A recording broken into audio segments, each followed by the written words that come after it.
Assalamualaikum warahmatullahi wabarakatuh.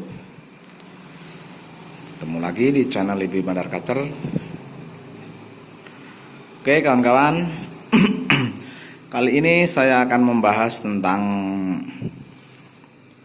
birahi atau emosi gitu ya, untuk burung-burung yang sering permasalahannya itu mengejar sering.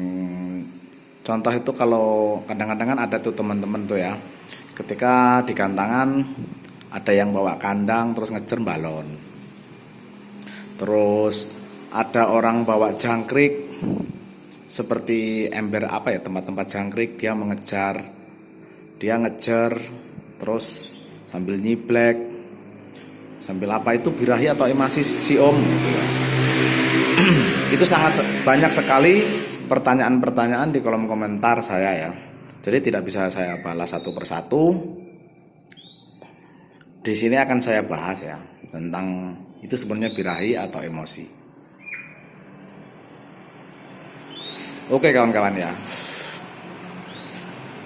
Jadi permasalahan untuk burung-burung seperti itu sebenarnya itu bukan birahi atau emosi yang kita pikirkan seharusnya. Tapi itu adalah hanya kekurangan, dia nggak punya penyuplai birahi tadi. Penyuplainya itu apa sih ya, pendukungnya itu kan power atau tenaga ya. Tenaganya dia itu nggak ada begitu. Jadi dia tuh keinginan tarung besar, tapi nggak ada. Terus akhirnya dia tuh ngejar-ngejar terus berakhir balon. Ada yang ngejar-ngejar berakhir kanibal. Ada yang modelnya burung itu bawaannya guacor ya, tapi diadu ya bedes juga ya gitu. Nah, sebenarnya sangat kompleks penyakit-penyakit seperti itu. Padahal itu hanya penyuplainya saja nggak ada, gitu ya kawan-kawan ya. Penyuplai tenaganya itu nggak ada. Akhirnya burung itu akan bermasalah. Nah pertanyaan itu yang paling sering itu ya. Terus kita membuat tenaganya bagaimana? Nah kita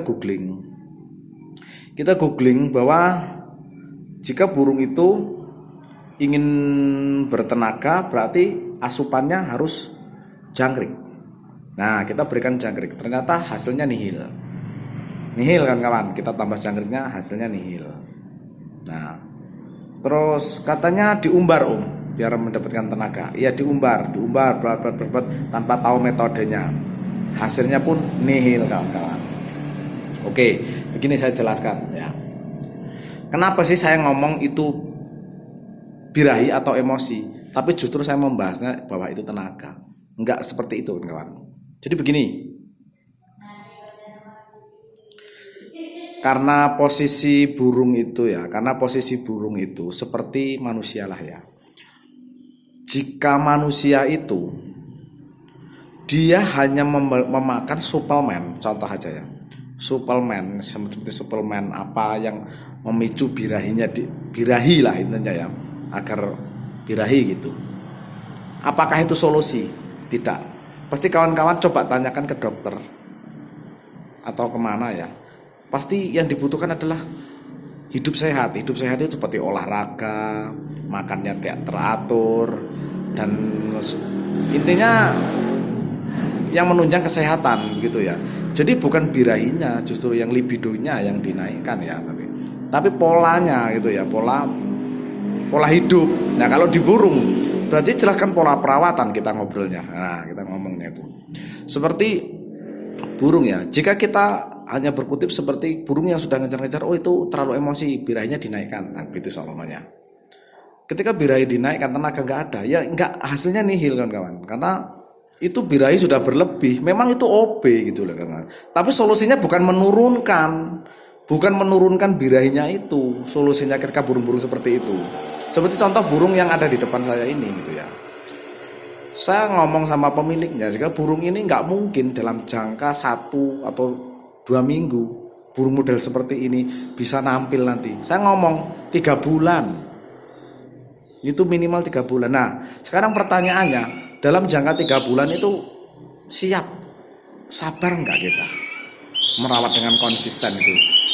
Karena saya tahu burung ini pertama saya masukkan ke dalam umbaran nggak bisa terbang kan kawan. Begitu dia terbang ke tangkringan langsung mangap-mangap.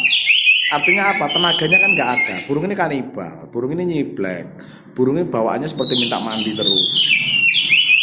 Tak pegang, badannya juga gemuk. Artinya nggak bermasalah gitu loh, badannya nggak nyilet atau bagaimana. Berarti kan kurang tenaganya, jadi pola perawatan kan. Nah, terus akhirnya pola perawatan apa yang saya berikan? Nah, saya tidak memikirkan asupan karena ketika saya berikan nama juga extra fooding, makanan tambahan. Ketika dia kurang birahi, saya berikan makanan tambahan berupa jangkrik, pasti birainya akan naik. Kan begitu. Makanya saya tidak fokus dengan itu, tidak fokus dengan asupannya dia gitu kan. Karena dia posisi badannya dia gemuk. Jadi saya yakin dia sehat gitu loh. Secara normal itu dia sehat, nggak ada gangguan di badannya. Cuman dia itu nggak ada tenaga kan gitu kan. Dan harus mencari tenaganya kan begitu. Yang dicari tenaganya. Dari pola apa? Yang saya mengejarnya dengan pola rawatan itu. Rawatannya begini. Saya memberikan pola rawatan di burung ini tuh pagi-pagi bener itu belum apa-apa yang nggak saya angin-anginkan, buka kerodong, tak masukkan ke dalam umbaran. Karena burung ini nggak bisa terbang, saya pukul-pukul lah ibaratnya biar dia mau terbang. Pertama itu nggak bisa terbang, ya biarin, biar sampai bisa terbang. Hari besoknya tak gituin lagi, setiap hari kawan-kawan, setiap hari. Nah, terus setelah umbar, itu ngumbarnya saya pagi-pagi bener ya, sekitar 5:30. Saya ngumbarnya nggak lama, kalau saya itu ngumbar nggak lama ya. Yang penting burung itu terbang-terbang, udah mangap, istirahatin, terbang-terbangin sampai 3 kali mangap, istirahatin lagi, masukin ke kandang. Setelah saya masukin ke kandang, burung itu tak tawarin mandi, tak suruh masuk di kerambah. Saya tungguin mau mandi nggak. Kalau dia mau mandi, biarkan dia mandi sepuasnya. Setelah mandi, burung itu tak jemur kawan-kawan. Burung itu tak jemur, tak berikan penjemuran. Kalau cuacanya memang panas ya, tempat kawan-kawan itu panas, jangan lama-lama ya. Itu jemurnya maksimalnya 1 jam lah, bisa setengah jam, ya, berapa aja tergantung kemampuan burung lah ya. Tapi maksimalnya 1 jam aja lah. Habis itu full kerodong, tidak ada ini ya, tidak ada apa itu namanya extra fooding. Karena dari awal saya udah ngomong, saya akan membentuk tenaganya dulu. Tenaganya saya bentuk dengan pola rawatan, bukan asupan ya. Dan begitu. Dalam jangka ini tak rawat, ketemunya udah 10 hari kawan-kawan. Yang benar-benar tak rawat itu sekitar 10 hari. Sudah perubahannya sangat jauh. Burung ini sekarang mudah konslet, buka-buka ekor, tanpa fooding kan, masih makan fur biasa dan air putih. Jadi perawatannya cuma pagi aja itu tadi ya. Jadi nggak ada pola rawat. Sore itu udah nggak ada apa-apa. Nanti sampai besok pagi lagi setiap hari. Sampai burung ini kapan om? Nah itu sampai burung ini membaik. Nanti ketika burung ini udah membaik, saya bisa memberikan extra fooding dari jumlah yang paling kecil. Misalnya sehari 2 atau 1. Dilihat perkembangannya. Kalau tiba-tiba burungnya birahnya langsung naik ya, berarti burung ini nggak perlu, saat ini belum perlu gitu ya, belum perlu memberikan extra fooding. Nah, tanpa extra fooding aja udah enak, ngapain harus di extra fooding kan begitu. Memang saya memberikan kepada burung ini extra fooding pertama nanti yang tak berikan dalam 1 minggu, walaupun tak bilang aku tadi nggak ngomong ulet Hongkong, saya hanya memberikan ulet Hongkong paling sehari 3. Itu juga kadang-kadang nggak setiap hari gitu loh ya, kadang 2 hari sekali atau kemana itu. Cuman kalau jangkrik saya 0 kan, saya hanya memberikan extra fooding berupa itu. Nah sekarang perubahannya sangat drastis. Burung ini hariannya ini aja, makanya kayak habis mandi seperti ngagip-gipik minta mandi itu karena dia kecapean. Ini habis dia on sendiri ya, konslet ada 2 jam tadi konslet, terus tak kerodong, terus dia kecapean ya itu, makanya dia gipik-gipik seperti minta mandi. Itu wajar karena burung kondisi kecapean.